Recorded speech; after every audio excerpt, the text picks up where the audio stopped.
Thank you everybody for coming out. I came all the way from Vancouver. Thank you for everybody that crowdfunded to bring me here so I can say my piece. Now, a couple of weeks ago, LeBron James said that people need to be properly educated about the issue at hand before they speak. And you know what? I think he's right. He is right. So let me properly educate you guys. I was there in 1989 in Beijing. Now, I was 2 at the time, so I don't remember much. But I was in Beijing. But my mother tells me stories about the 1989 protest, the massacre, the Tiananmen Square massacre.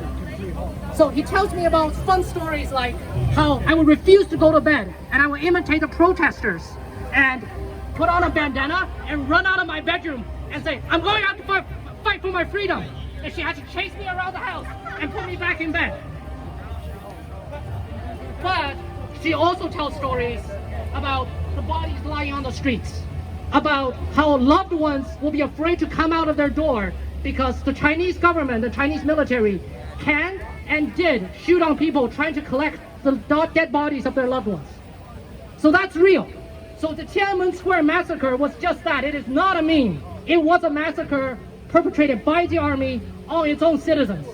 So there you go. You've been properly educated about the issue at hand. We are fighting, the Hong Kong people are fighting a brutal authoritarian government that can, will, and is able to crush dissent in Hong Kong. So now you guys are wondering, why don't they do it?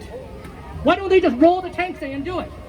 And the reason, as stupid as it might sound, is us. It's you guys right here. It is because international pressure is what's holding Chinese hands. They can't handle the economic repercussions of the international backlash because they know. So the Hong Kong people know this as well. Hong Kong has funded us. You see those t-shirts out there? We handed out 4,000 t-shirts. Those were paid for by the people in Hong Kong.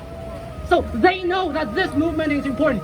So don't listen to the naysayers that say, hey, you guys are not doing anything here. You guys are not making a difference. You are. I know it. You all know it. The naysayers know it. And the Hong Kong people know it.